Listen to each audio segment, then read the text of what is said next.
All right, ladies and gentlemen, it is Tuesday. It's 23rd, and for those of us here in the US, it is Thanksgiving week. And for people who don't celebrate Thanksgiving, it's Black Friday week. And for people who don't celebrate Black Friday, it's soon to be Cyber Monday week. So lots of stuff to celebrate. I myself am a Thanksgiving guy. I think Thanksgiving is a lost holiday. I think people always skip over it because, Christmas is right behind it. And that's where you walk. I was in the airport traveling out from IT Nation a couple weeks ago. And as I was going through Dallas to get to Denver, they already had Christmas trees up. I was like, what? Okay. But yeah, so it's Thanksgiving week. Christmas, let's put that off for a little bit because frankly, we'll give it its due time once we cross into December is my 2 cents. Take it for whatever it's worth. But there's a lot of stuff to talk about in terms of technology land, right? And we're going to make this kind of like an open kind of radio session today, right? So anyone who signed into the Zoom, feel free to chime in. You'll be able to unmute yourselves and actually jump into the commentary today. I see my buddy Keith. Keith, I wore this just for you, buddy. I wore this just for you, pal. You had a tough week. Where'd you get that at Goodwill, or where'd you get that? No, I had it shipped straight from Putin. Yeah. So yeah, no, you had a tough week this week, but hey, listen, the gap's getting smaller, Keith. It may be the Eagles and the Cowboys vying for the division title now. I think you might be knocked right off that automatic bid. Well, and actually, I think the Redskins are maybe a year away. They're not a bad team. They're not a bad team. They're always somehow in it. I'm a big Ron Rivera fan. It comes from that Andy Reid coaching tree. And I know that you're not a big Andy Reid fan right now, but he was in Philadelphia for a long time. And didn't win it here, funny enough, but we still have some good Andy Reid vibes here in Philly.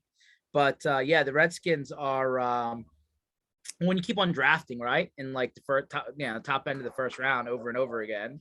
But then again, the Giants will be right there too, right? They got a lot of first round draft picks, year to year to year. So they definitely got hit by the injury bug, kind of like the Eagles have for the last 5 years. So, well, it's amazing. And besides my normal joking, you start the beginning of the year and you say the Cowboys had maybe the top 5 offensive lines, somewhere in that range. I agree. And you get an injury and someone's benched for penalties, and you're 1 or 2 players going from like an A line to a D line. I mean, it's very true. I mean, the Eagles actually had the same problem this past year. So for the guys who are just jumping in, everybody's unmuted today. So feel free to jump in and chat once you hear a topic that's worthwhile. But yeah, you're 100% right, Keith. That's why depth is so important. And remember, it's a 17-game season this year. And next year, they're saying it might be an 18-game season. So as they expand these games, I hope they expand the rosters because injuries, they're just not training like they used to, for sure. But, when you're a season ticket holder or even a fan, the worst sporting event to buy tickets for is preseason. What a waste of money. 100%. No, none of why am I paying the same money for a preseason game when nobody wants to go? And then, yeah, I've been saying get rid of the preseason tickets for a long, long time. And I would argue any NFL season ticket holder would say the same, right? Because you literally almost can't give them away. Yeah. Once in a while, and you don't even know who's going to play, if it's worth it. Yeah, it's horrible. So, and the fact that they don't use it like they used to, you might as well just have games. I agree. They're glorified practices, and if that's the case, don't charge me for them. Yeah, because you can go watch I don't know about Eagles training camp and how public that is, but in California they host a Cowboys training camp, and they'll scrimmage. Usually the Raiders and the Rams. So you get your preseason, you can go do that for free. And you can get autographs those days, right? Sounds like a win to me. And plus it's America. I mean, whatever. America. I remember that every time we play. Yeah. So a couple of things that, don't worry, there'll be more football talk for those football fans out there. So one of the things that kind of got buried in IT Nation Week, and I know there's a lot of CRN fans out there, Channel Company, right? I know, Keith, you were just at Next Gen, I think. Yeah. They were acquired. They're acquired, and that announcement was a little bit buried on, I think, the day IT Nation started, I believe. So I don't know what that means, but if you remember a company, Joe Panettieri's original company, Penton Media, if that rings a bell, they sold to a company, and that company have ended up selling that to Informa many years later. Informa is the same company that does Channel Futures, Channel Partners, MSP 501 list, all that jazz. So CRN did sell over that week. If you dig deep enough, you'll find it. I don't know what that means, but under new ownership, new management sign up, right?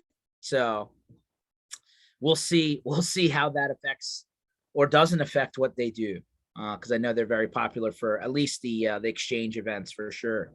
I know a lot of people like those. And, you wonder. I always wonder about those models and it's just interesting to me.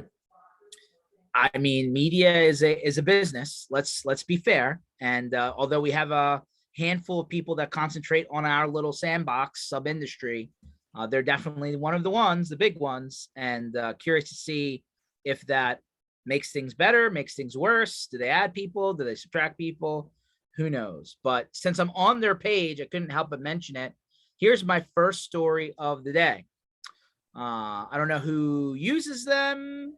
Not that I'm trying to show any bias here, but Vonage, the original company that kind of broke out in VoIP land way back when in the early 2000s, just sold to Ericsson. Yep. Remember the company that used to make all those wireless handsets? Yep. Still around. $6.2 billion. Yep. Pretty good deal. That is incredible. Yeah, I would say that's This is Jennifer Follett with CRN TV. CRN's talking to me. I am here with Alan. Let me close out of that deck. They got like a rolling ad in the background. But yeah, so funny enough that we were just talking about them. But yeah, no, that's 6.2 billion. I'd say that's a pretty good deal in terms of them and what they got for their company.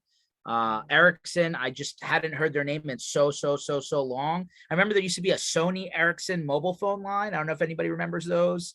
I remember the cordless phones with Ericsson, but they've largely been a more of a European brand almost. And here you go. They bought Vonage. So they did some phone switches for a while. They did. They were big in like the background cell phone tower gear and stuff like that. So I don't know what that means to everyone, but that was the big dollar movement this week that I thought was very interesting. The other one in security land, as I feel like every time we blink, there is yet another security something or other. Here we go. I'm sure everybody saw this yesterday. GoDaddy. We're sorry. 1.2 million, not just customer email addresses, I believe SSL hash keys for WordPress and a bunch of other stuff from GoDaddy came out. This was yesterday. Wow. So not great. No, I didn't realize GoDaddy was publicly traded. I guess I never paid attention, but apparently they are. 1.2 million active and inactive managed WordPress customers. So I guess it's about this time that we tell everybody, hey, go do your dark web scans, change all your passwords, and make sure that you're not reusing the same password everywhere, because every time, what was it? LinkedIn and all the other guys, Facebook, everybody, like at some point, all these big things end up in the dark web, and all they need is your email address and a very commonly used password variant. And the rest is brute force, right? So for all of those people who may have been using GoDaddy WordPress hosting accounts, go out there and clean up your stuff so that you don't end up being the next guy whose bank account gets hacked because you used one digit over, right? Which is right. A lot of people. Too many people, probably. It's unfortunate to say that, which is why, there's this going push. I mean, even Microsoft announced that they're now going to the Windows Hello type, SSO for their even, Hotmail and Live accounts, because they're trying to get away from just the generic password, right? Well, you have to do something, we always in this IT industry think we wear big capes and have big red S's and we're going to make rules. And you're going, well, who owns the network? I've said this 1,000 times: sales, marketing, the people that make a company money. And revenue generation. Yes. So when we come out and say, we're going to make all these rules, they say, not if it affects business flow. So doing things more intuitive in 2FA and authentication, where not only does it secure, but it makes logging in easier, is really the answer. And I think people miss the boat when they just sell security and they don't sell the process. Well, I think the problem now, and I would argue to anyone who's on the line or anyone watching, is that there's now so many layered security services that it's becoming arduous just to keep up with the security stack. And that's just outside, that's completely separate from like work actually getting done, right? There's a line of business app, there's a CRM, there's an accounting system, whatever, right? These are the things that actually move business forward. But like so much concentration now on the security side that like it's almost its own time burn separate from, the day-to-day stuff. So there's definitely becoming, and it's so odd, right? Because it's only been the last 36 months or so, I think, that we've really started to see this huge security boom, right? Where the products are literally coming out from every rock that you turn over. But now, like, there's the administration just of those products. And it just takes a lot more to even onboard and offboard employees. So there's now even the talk of, hey, can you orchestrate all of these accounts in some sort of automated fashion across all these security tools on top of their other tools that you're managing? Yeah. I mean, we're almost getting into just security tool fatigue, and it's really not been that long. I feel like it's almost similar to what we used to call RMM alert fatigue, right? Where you turn on your tool for the first time, 10,000 tickets get created, and then you're like, dude, I don't even know where to start, right? I'm starting to hear that echoing from the security side. And of course, and again, not pointing fingers at any one product, so please do not do this, but you're starting to get the marketing rub between some security product vendors and others saying, well, you don't need these 3, 4, 5 things if you turn this on this side. On our product, there's stuff like that, right? So as we all know, security is, I almost feel, turning into an art more than a science in some cases. And of course, nobody puts some guarantee out there, right? Hey, if you get breached, we're going to cover you up to X. I guess some people do that. I think SentinelOne has some sort of offer like that. And there's other companies who have like some insurance backed, kind of breach, coverage, I guess. But yeah, I truly like to read the fine print on those, because with my involvement with cybersecurity and the audits and so on, the direction is going to, we're going to disallow claims of where you didn't follow best practices. I not only that, Keith. I know Darren probably doesn't want to put too much out there, but he went through something similar. I think I just saw a guy online who said that his cybersecurity policy premium went up by 500% on his renewal. I saw that too. 500%. We just had a discussion in a ASCII group on security, and it circled around who do we outsource to it, and a lot of them are going like, all these claims are, you're kind of in an unproven territory. So you have all these vendors that seem good. I mean, I'm not blasting any specific vendor, but they're all kind of offering the same bag of tricks, and you're going, which one's good? We don't know yet, because I don't know of an instance where one of the providers. I feel like we should work backwards from, where's the overlap on these products, right? Because there's a lot of vendors out there, and what is the value per dollar spent, right? Because we've all said that cybersecurity is really just risk mitigation, right? Okay. If that is what we've settled on, the actual, end game of what it is, per dollar spent, how much am I actually reducing risk? And hey, there's a little bit of a moving chart out there, right? Because new things pop up all the time. And a lot of the times the security products are only helping you on things that we've already seen, right? So a lot of products are great on detection, but not remediation. A lot of people say, hey, I'm going to try and prevent stuff from executing, and there's products there, right? I mean, at the end of the day, I think there needs to be a realistic animal, evaluation, if you would, where it's like, all right, well, for every dollar I spend on this product, is it actually reducing my risk? And if so, how does that pan out? Because I'm a work backwards from reality guy. I mean, we all have, give all these hypotheticals, but there have been a lot of people who have gone through the insurance claim, the guy who comes in, the outside vendor from the company to come in and do, the analysis and the remediation and the determine what actually happened and why and where and how. I know a lot of people don't want to talk about those things because they're actually ongoing, and obviously not exactly the most flattering things, but I would rather learn from the real world situation and work backwards, right? Because to me, that's how we determine whether the dollars being spent actually help when an event ultimately would happen. Right.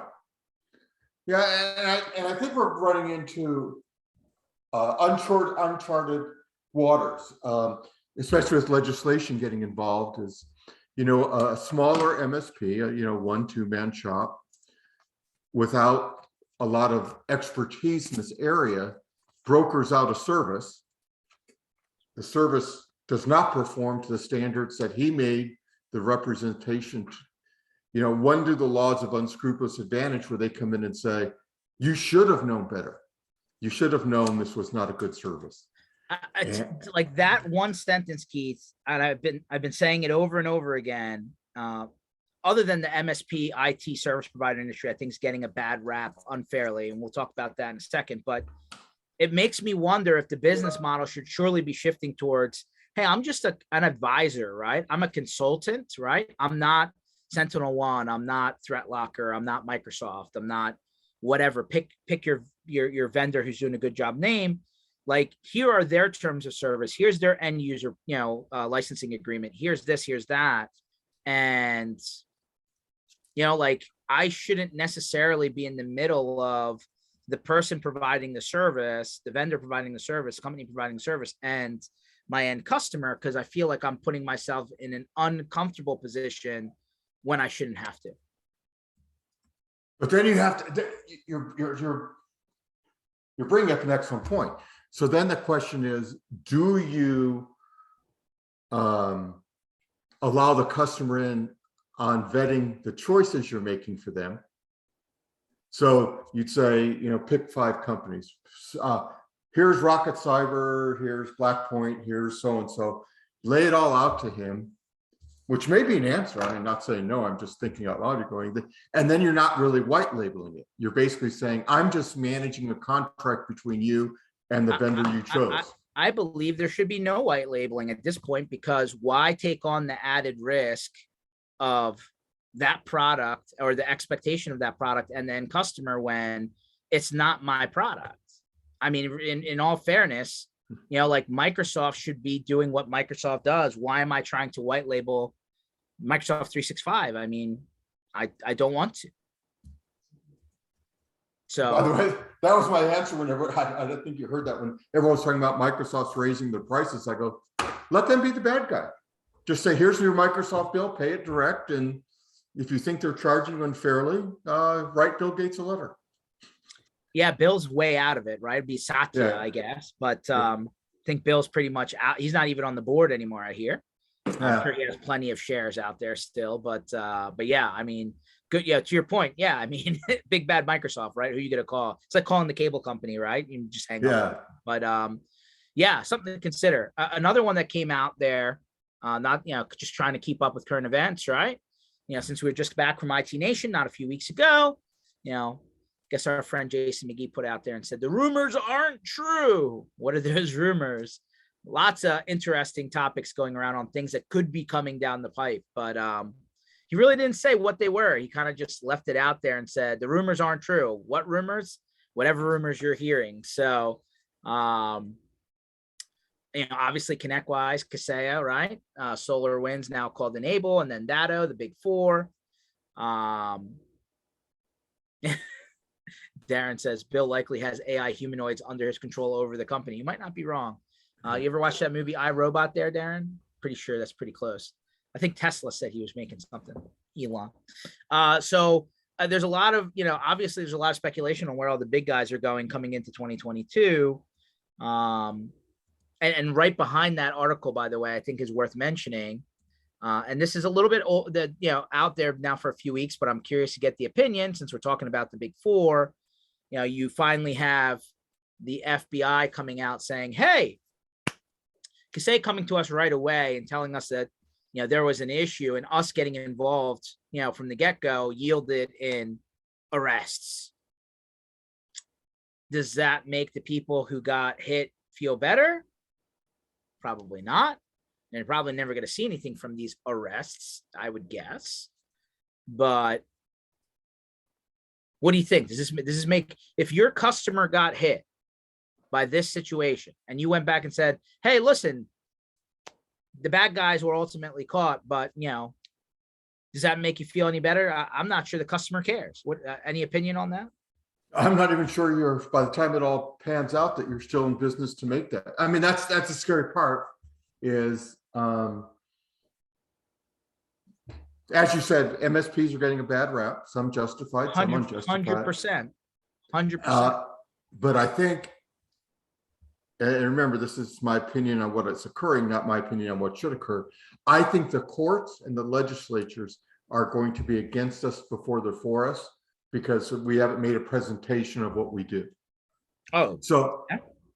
In my view, in my working with the California legislature, they're basically listening to bigger players who would rather dilute us all. And they really don't even know what MSPs do. Yeah. And you're going like, what is an MSP? How did you become one? Is it just, if you could spell MSP, are you one?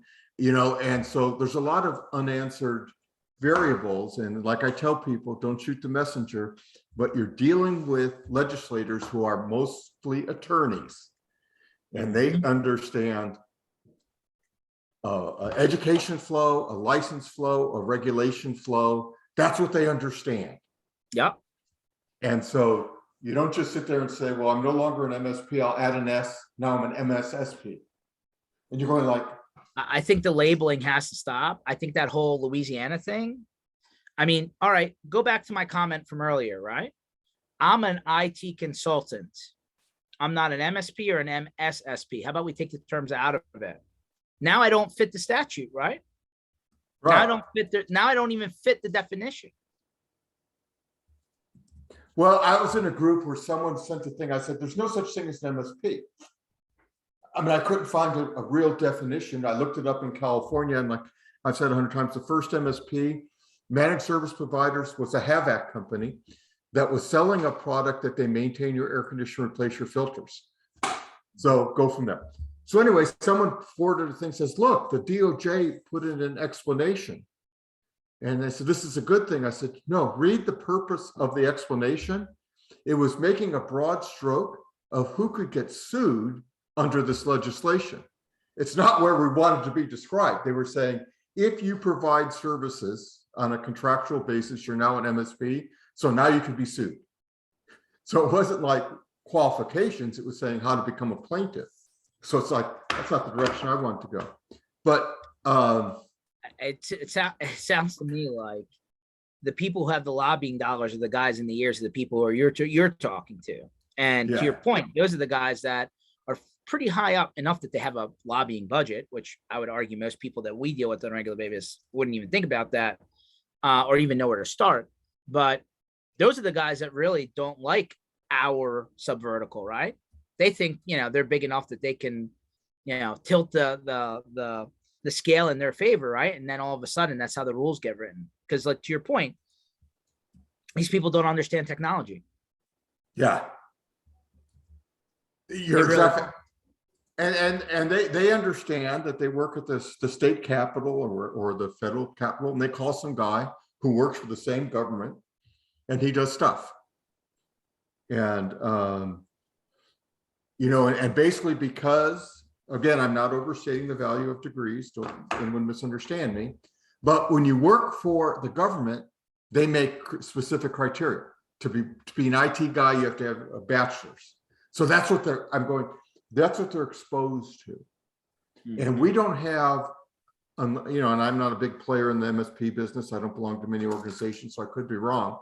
But I've never seen one of them that really does a good, consistent job explaining how we are qualified to do what we do, or even what we do. Some people say CompTIA does, could be true. I don't know.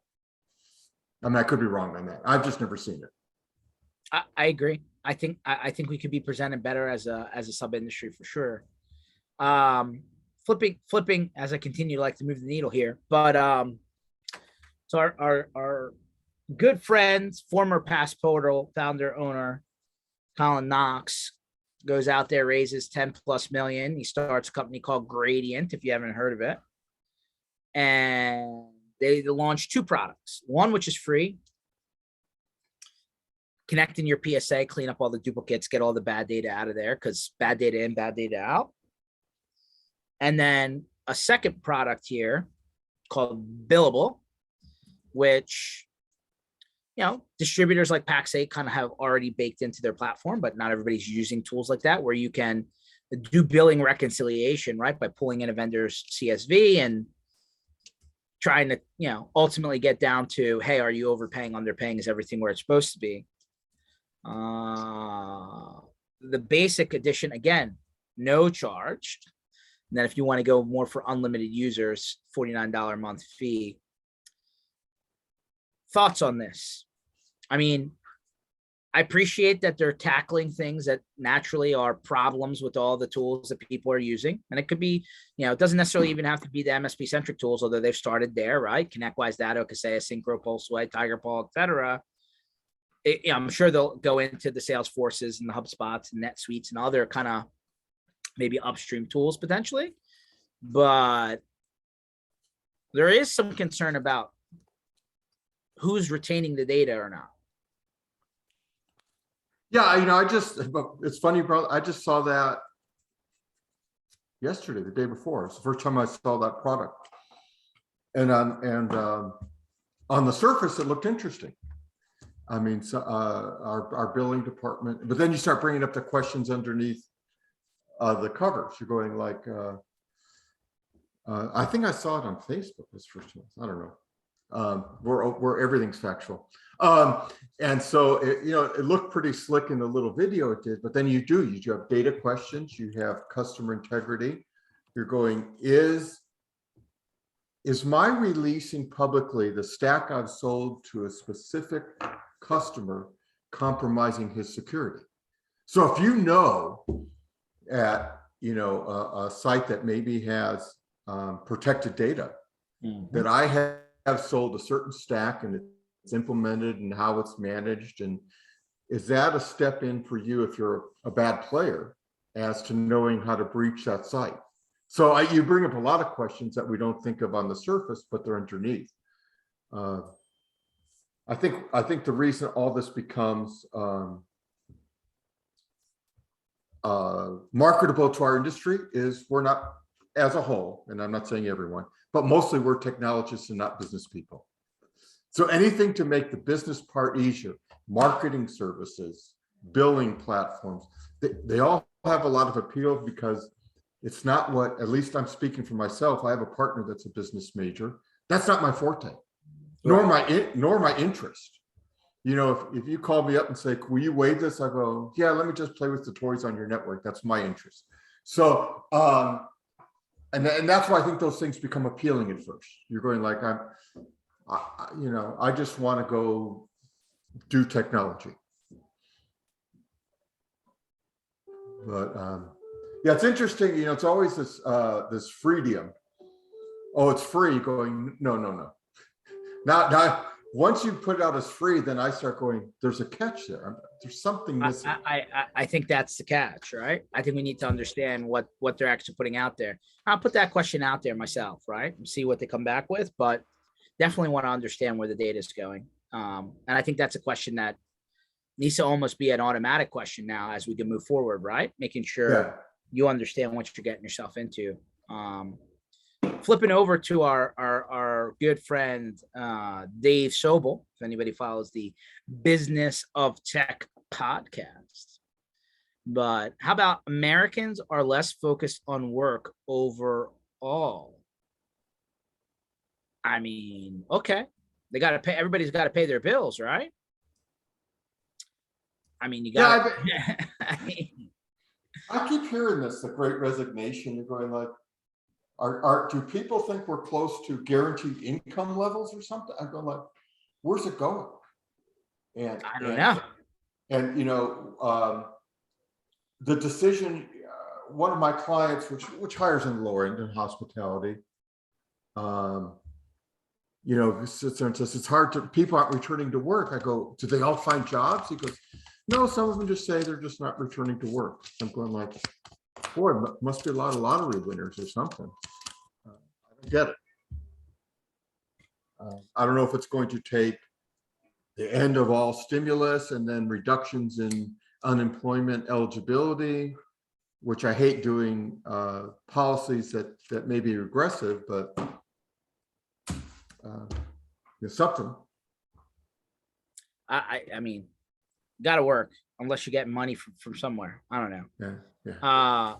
Flipping to something new. I know a couple of people have been a little verbal about this on all the social feeds. Apple introduces Apple Business Essentials, device management, support, and storage into a subscription for small business. What do you think about this? It's like basically their own RMM provisioning tool, monitoring tool, easy enough to take the IT part out of it, maybe for like the small business owner, and go direct to Apple. I could see, I'm an Apple user, just, you know, I use a Mac, I use an iPhone, I use an iPad. I bought in, I drank the Kool-Aid, I admit it. I like, my hobby is photography. So I deal with a lot of people in that world and on my hobby basis that are professionals. I could see that appealing to, you know, most of those are smaller businesses, 2 or 3 people. You know, they live in an ecosystem that's specific. I could see that selling to their group. Mm-hmm. I mean, I think that's it. Really, I mean, looking at the pricing, this looks very micro business-ish right now, right?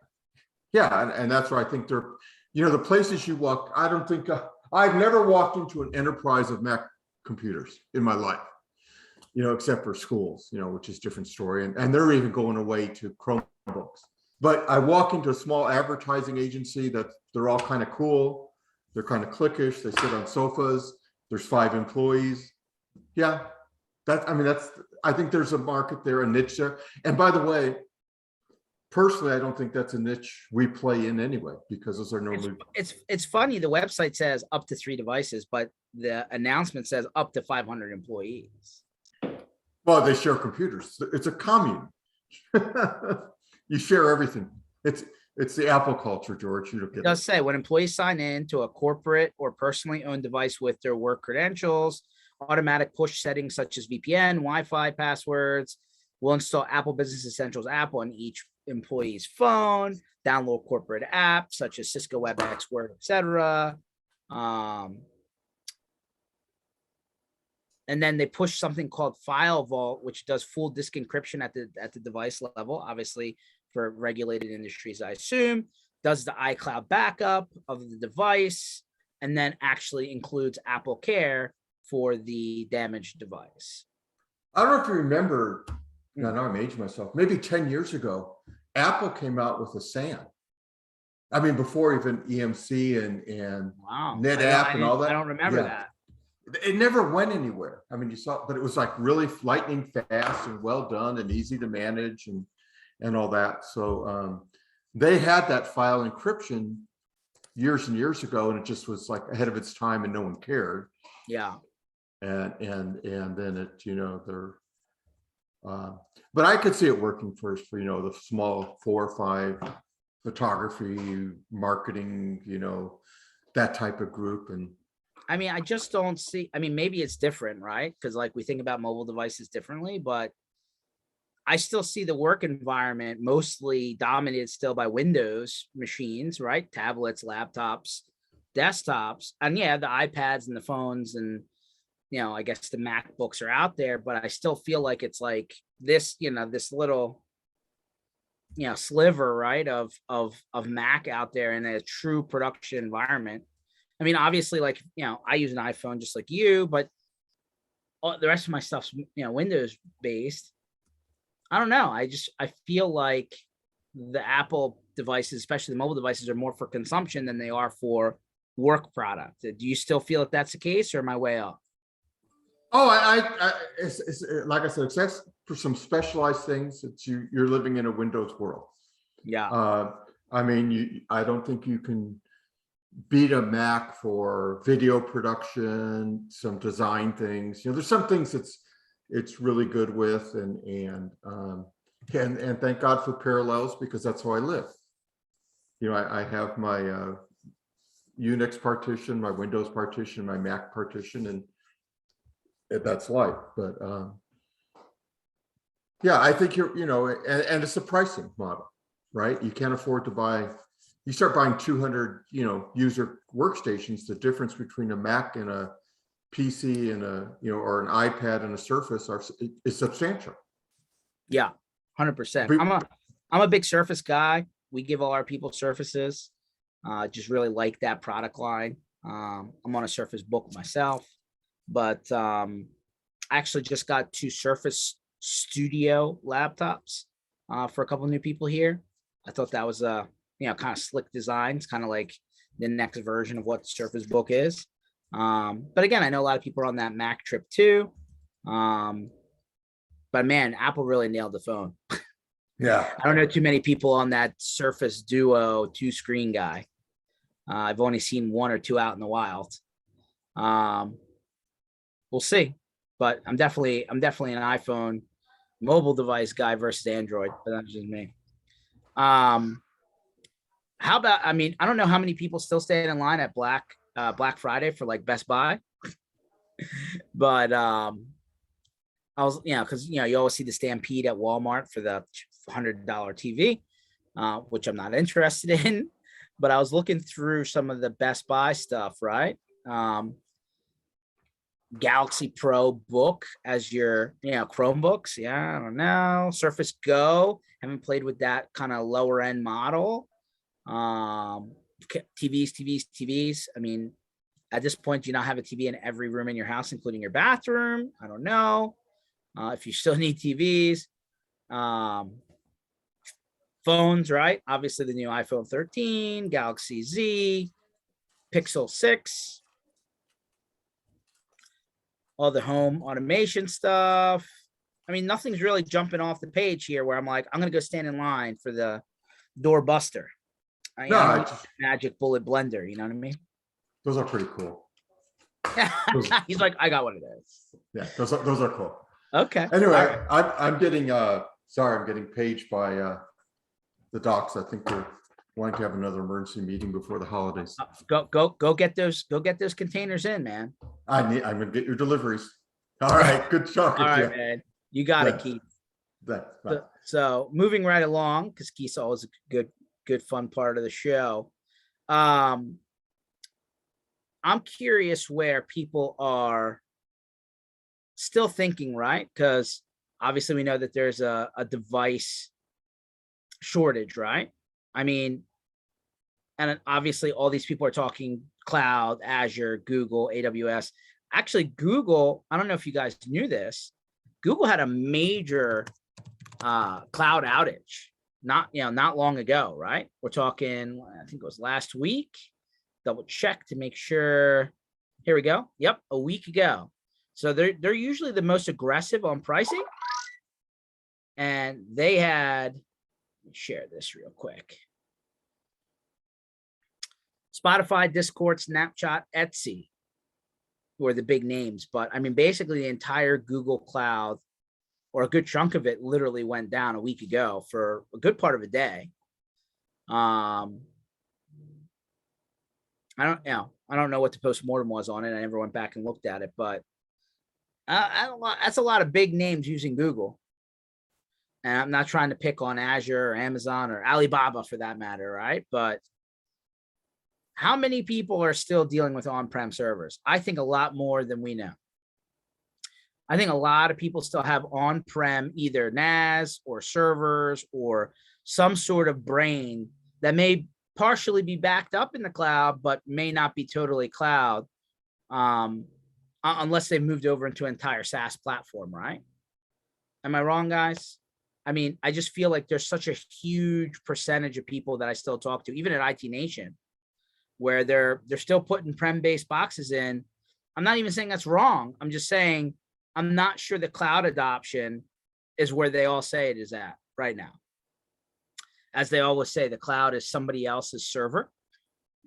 Not wrong, with a lot more software involved. But yeah, I'm curious to see moving forward into 2022. I know people, ourselves included, have put orders in for hardware that literally you're standing in line, right? Whether it's Dell or HP, Lenovo, whatever. Actually, I know one distributor who's literally sending product availability statuses weekly. That's how topical it is. So I don't know. I'm curious to see if 2022 pushes forward in people shifting off of the hardware or what. Brent says, and it's all running on a temporary internet connection. You're not wrong. Cloud's only as good as the connectivity you have. And I got one that comes to mind. I'll pull it up right after this one because it fits right into the theme. So I'm going to flip for a second, and then we're going to come back to this other one that I think fits right into what you said, Brent. So I don't know if you saw this, but OpenText, the company that owns WebRoot and actually own a bunch of companies, right? But WebRoot's probably the one that most people know of. And Carbonite, I guess, was more consumer facing than it was MSP facing. They acquired Zix, which is was like a distributor, cloud-based distributor. I guess, I don't know if I put them up to the realm of something like a PAX 8, but yeah, they acquired Zix, and now it looks like they're in the cloud distribution business. Approximately 5,600 MSPs. I don't know what that means to the marketplace. $860 million deal. Forgot to mention this in the opening part where we talk about money stuff. But yep, interesting. Big fan of PAX 8 here, as you know. Ken couldn't make it today. This is tied up in a couple other things. I don't even think they're worried about it, and from what I understand. But hey, competition's good, I guess. But yeah, interesting moves. Now, this is the one that I was talking about. Polishing his beer mug, exactly. This is the one that I wanted to talk about there. Brent, what do you guys have you guys heard of this? Tesla's Model Pi smartphone. Maybe this is the phone that gets you to switch off the iPhone, right? But basically, Tesla wants to come out with their own mobile device that will be partially powered when, let's say you don't have good cell phone coverage. You'll be using the Starlink connection for mobile data and calls. I don't think anybody ever thought this was the end game, but Starlink literally feeding its own mobile device network. This could be very intriguing. Everything this guy touches seems to go well, mostly. So the Model Pi smartphone. This may be your next mobile device here, guys. I might give it a shot. Not gonna lie. Actually, they said that it'll have a camera that can handle night mode, right? When you say night mode, meaning like it can actually take a picture of the sky and not get diluted, which I thought was actually pretty interesting. And then obviously, if you have a Tesla car or you have a Tesla home battery, right? That whole solar panel battery thing that they do. It'll be highly integrated into that. And the other thing that I saw that I thought was really cool was, hold on a second, built-in solar charging. Think about that. They took a miniature version of the solar paneling stuff that they do at home. How about through a Martian dust storm? Clearly, that's where they're going, by the way, Brent, 100%, right? I mean, they're designing things that are going to be used on Mars when they take their 1 million people there, because that's what he says. That's how many people he thinks it'll take to make Mars work, right? 1 million to be self-sustainable, right? But obviously, all this technology, I mean, could work there too, right? Including Starlink and all that other stuff. But how about a built-in solar charging, right? You know, how many times you put your phone on the dash and you can literally just charge it? I guess the argument is you can just plug it in, but could be cool, especially in areas where you're at that conference or you lost your cell phone battery pack. It's all happened to the best of us. But that was a cool concept, I thought. Never thought about that. And then built-in fingerprint unlock, which I think may be coming soon to the other devices, right? Or if they're not already. But I don't, everybody's got, you know, the whole face thing with the mask. Obviously, this past couple of years hasn't worked out too well. So obviously the fingerprint is coming back, but actually on screen, right? Not with the notch. So, hey, I don't know what the timeline is on this, but I might give it a shot. I think it'd be pretty cool. I don't have a Tesla car. I know many people who do. But could be a real interesting integrated play. But even just from a cell phone perspective, it's a cool marketing attempt too, right? I gotta assume it's going to be Android based. I doubt they're going to create their own operating system, but I could be wrong. The Tesla cell phone, keep your eyes out. But I would love to see that working with Starlink. Imagine they could literally have their own prefab cell network without having to deal with any of the cell phone providers. And one could argue that with the speeds that they're at, I mean, they could compete with 5G. It's really an interesting concept.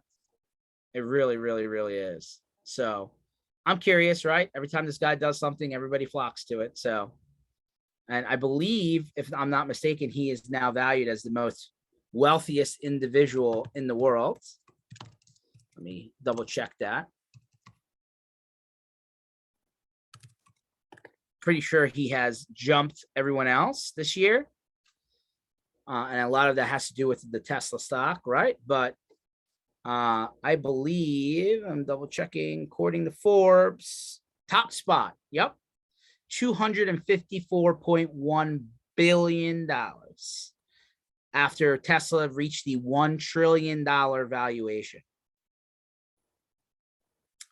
There it is.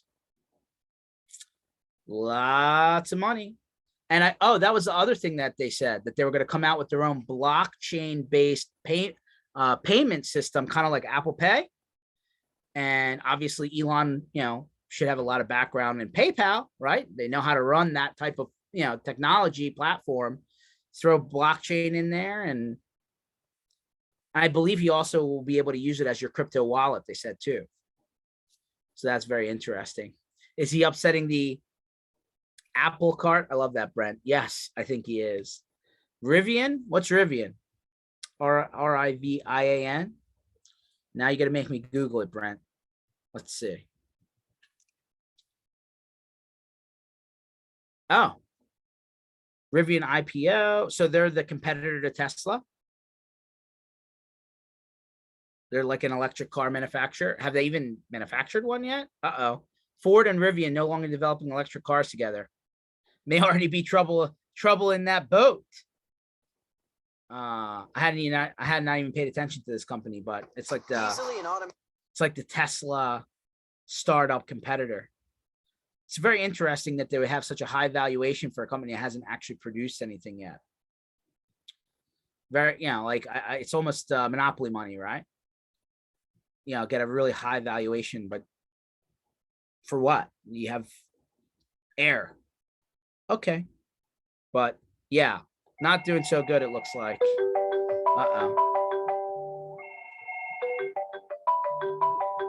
Forgot to mute my phone. Sorry about that. Last couple ones here, and then I'll close you guys out for the day.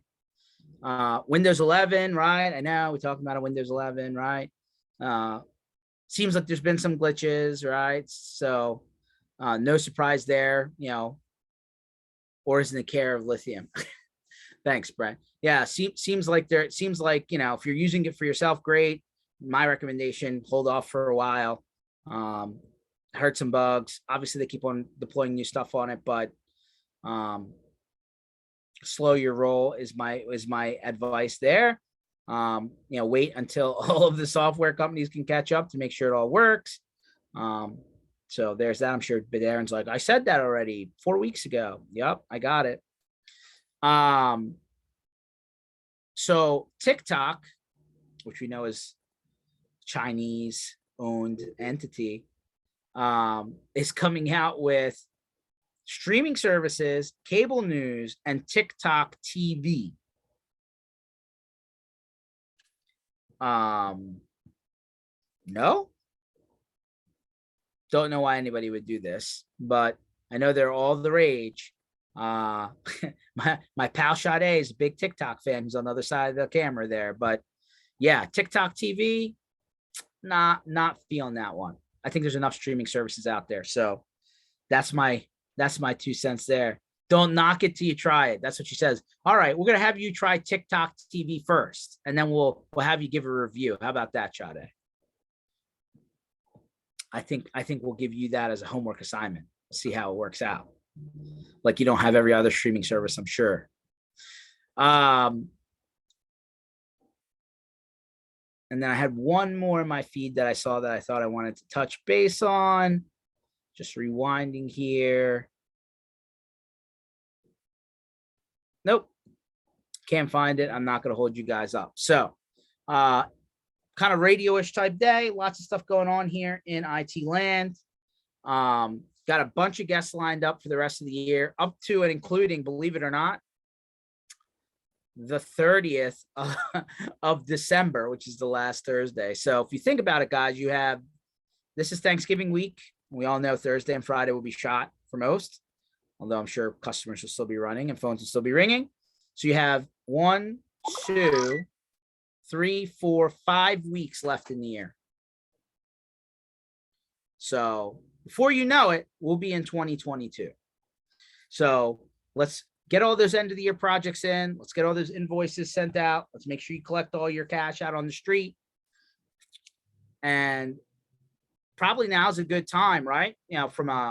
Let's make sure you talk to your customers and get any of that project revenue off the shelf, but also talking about what next year comes in terms of what you're going to be offering. My best advice though to everybody, as you flip your products in and out, as you change the bundle of offerings that you give to your customers, make sure that you get all your MSAs up to date and make sure that you're explaining to your customers that you are not the cybersecurity vendor, unless you've built out your own SOC, and you are, which I'd say 99.9% are not. But do yourself a favor, protect yourselves before you just go selling every security solution on the planet. And then, of course, the inevitable could happen, and you'll be in the middle of that. So, do your due diligence, but now's a good time of year to talk to your customers, because all of that tax plan, stuff is now, as comes, a lot of your business owners come to the end of the year. How much money do we have to spend? Can we pre-buy stuff for next year? That kind of stuff. This is the time right here between now and the end of the year. Sooner the better. So get your houses in order. Go out there and talk to your customers. Don't be shy. If you need help, plenty out there for you. Remember, MSP Initiative live Tuesdays and Thursdays, 1:00 Eastern time. Obviously, Thursday is Thanksgiving, so we will be taking it off. Hope you and yours enjoy the Thanksgiving holiday. Enjoy it, because I call it the lost holiday, right? Like Christmas is already, out there in full blast. No, let's pause the brakes, right? Enjoy that family time, or take a break. Don't sit outside of Best Buy in the tent. I don't think there's anything worthwhile this year. And, take a break, okay? But also line your stuff up so you can get to the end of the year in good shape. Again, we're off on Thursday. I hope you are too. We'll be back next Tuesday, 1 o'clock Eastern time. All of our sessions are online on their sessions on mspinitiative.com. We'll catch you next week. Thanks, guys.